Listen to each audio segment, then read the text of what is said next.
Whoever killed him will probably want to speak to you. I don't know anything.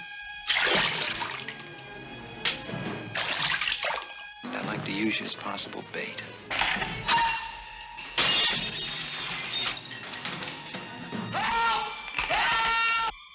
It's not safe. Is it safe? Is it safe? No, it's not safe. It's very dangerous. He's probably the wealthiest and most wanted Nazi left alive. I'm positive your brother meant to rob me when I leave the bank with my diamonds. Oh, I don't know anything. Well, can I trust you? You never could. You're uncontrollable. What you offer us is valuable, but it's not worth the chaos you're causing. Where is he? No!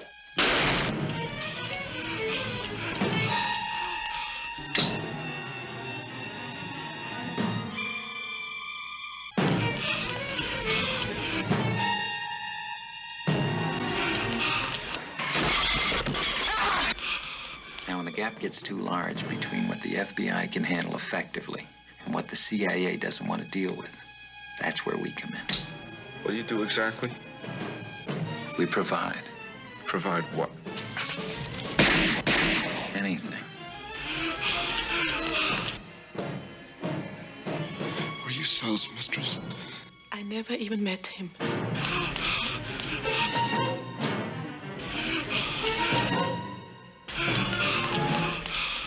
Is it safe?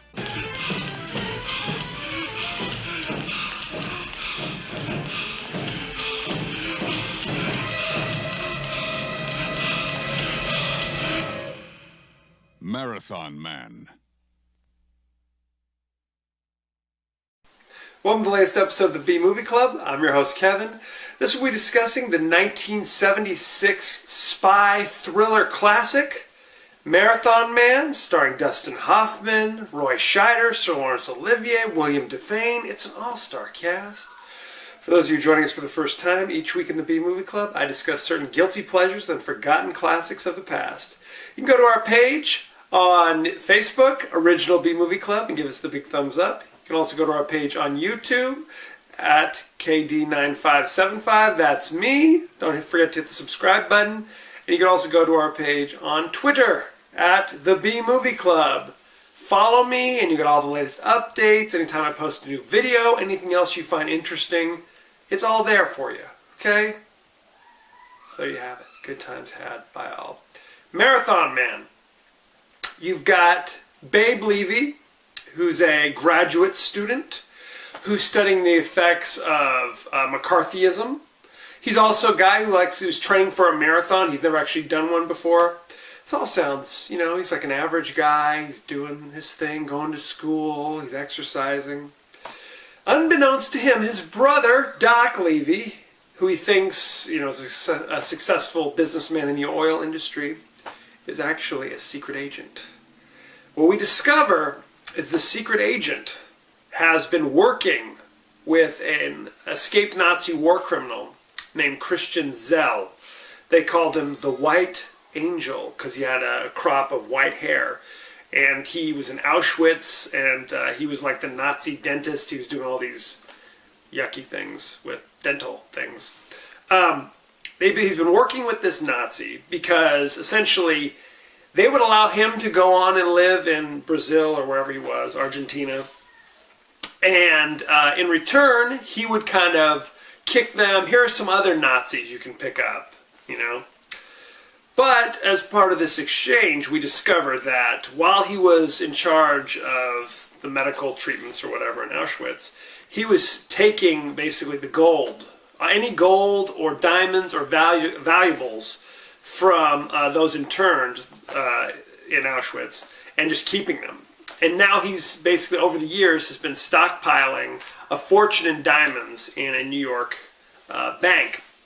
And the secret agency called the Division has been helping him kind of curry? That's not... Well, what do couriers do? Do they curry? They carry? I guess they're carrying stuff. So they've been acting as couriers, smuggling in these diamonds. And now he wants to get at those diamonds. But he's paranoid that the Division's going to betray him in some way and basically wait till he gets the diamonds and then rip him off. So Zell meets with Doc at a fairly public place to discuss whether or not it's safe for him to go get the diamonds, or is he going to be robbed? And Zell's convinced that Doc's going to rob him, and he kills Doc. Doc has just been in town visiting his brother, Babe, who has recently started dating this beautiful, alluring French or Swiss woman, whatever she is. And now Doc stumbles upon the scene at Babe's apartment, like, stabbed, I'm dying. And all he says is, Babe. And then he dies. So William Devane, who also works for the Division, and tells Babe that his brother was really a secret agent, everything he knows. Tells him about Zell, tells about what was going on. He says, we're going to use you as bait so I can go and basically get Zell when he comes to get you. So Babe is like, well, I'm not too sure about this. Sounds like a great plan or not. It's okay. So he gets, in the night, he's just kind of like, oh, my brother was just killed. You know, my relationship's on the rocks with this beautiful, alluring girl who may or may not be from Switzerland. She may actually be from Germany. Uh-oh, hey. So he's stressed out, he's taking a bath. Two thugs break in and kidnap him and drag him off to Zell.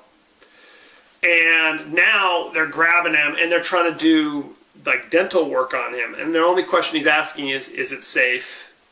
Is it safe? And he's not, because he figures Doc has been there and told Babe about the diamonds and all that stuff. And he doesn't know anything about that. And Doc never told him about it. So, I don't want to spoil everything. I don't want to give it all away. Okay? Keep some mystery about this. This movie was based upon the novel Marathon Man by William Goldman, who wrote a million books and wrote a million screenplays as well. They hired him to write the screenplay for this movie. Robert Evans, the famed Hollywood producer, got the script, hired John Schlesinger, who was a famous director. He also directed such classics as Midnight Cowboy, etc. He was very concerned because his last movie was a bomb, so he's like, forget it. I will direct this one, Robert Evans, whatever you want from me. And initially, Schlesinger said, this would be a great role for Al Pacino. Julie Christie could be in it. It'll be great. Robert Evans said, no can do, and he approached, instead, Dustin Hoffman. And they all wanted Sir Laurence Olivier, but Sir Laurence Olivier, to play Zell, he was just riddled with cancer. They thought, he's very frail, he may not be able to make it through, and in order to be in a movie, they have to insure your health in case you're injured on the set, something like that. And he couldn't be insured. But they actually put pressure upon the Houses of Parliament in London to put pressure on the insurance company to insure Sir Laurence Olivier, and it worked. Sir Laurence Olivier was kind of hesitant to do this, but he's like, you know what, I'm dying, I could be dead at any time now, I'm going to do this, take the money so I have money to leave to my wife and children and things like that. But it worked out fine. His performance was excellent. He was under pain medication, so he had trouble memorizing his lines and all these things. He had issues. But his performance was so good, he got nominated for Academy Award. He actually won a Golden Globe, and his performance is ranked as like the top, one of the top performances of any kind of villain and any kind of thriller, up and down. And he actually went on to live for another 13 years. Now, there was reports that Dustin Hoffman and Sir Laurence Olivier kind of butted heads a little bit, because they come from two different acting schools. Dustin Hoffman was a serious method actor. And the story goes that in preparation for this role, if he was going to be somebody, if his character was somebody training for a marathon, he was going to be somebody training for a marathon. If his character was up for nights, for 2 nights or 3 nights in a row, he was going to be up for 2 or 3 nights in a row. And the story has it that Sir Laurence Olivier went to him and said, basically, after seeing him just basically torture himself, why don't you just try acting?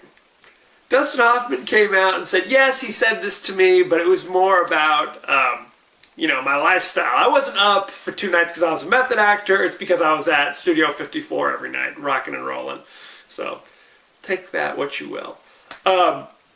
Dustin Hoffman said he loved working with Sir Laurence Olivier, and at one point, on the last day of shooting, Sir Laurence Olivier showed up at his door and brought him like the collected works of Shakespeare, and started reading like some of his favorite, scenes and soliloquies from Shakespeare. And Dustin Hoffman just knocked his socks out. He thought it was the best thing ever.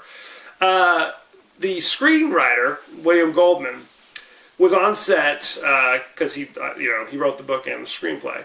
And at one point, Sir Laurence Olivier turned to him and said, Bill, would it be okay if I change one of these lines just a little bit? And William Goldman was like, you called me Bill. You can do whatever you want. Throw the script out the window. So people loved working with him. He was, a very giving actor. He was very supportive. So even though he was in kind of frail health, he did so well in this that it kind of kicked off. He started to get more roles after this. Like people were like, hey, get Sir Laurence Olivier in here. As if they weren't already. I don't know. What are you going to do? There was kind of a rivalry at one point. Because like I said, they wanted Al Pacino at one point. And Dustin Hoffman was like, if he's going for this role, then I'm really going for this role. Because they both kind of, they courted the market in kind of the short leading men thing that was going on at that point. The character he plays is supposed to be a graduate student, and Dustin Hoffman was 38 at the time he played this. So what are you going to do? There's the iconic scene that I mentioned earlier where Dustin Hoffman is literally tied to a chair, and Sir Laurence Olivier is like going to torture him with he has a cavity, he's going to kind of poke at it. And iconic scene, voted one of the top scenes in these kind of movies.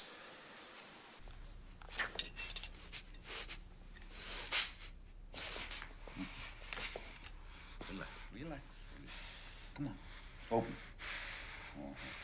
Okay.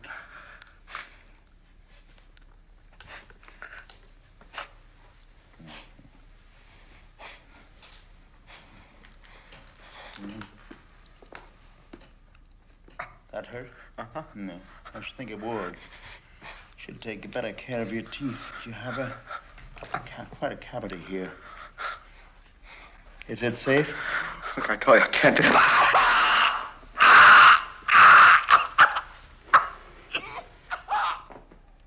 You think he knows? Of course he knows he's being very stubborn. Please don't. No. No. It's okay. Huh?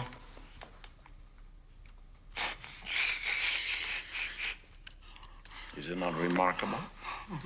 Simple oil of cloves, and how amazing the results. Life can be that simple. Relief, discomfort.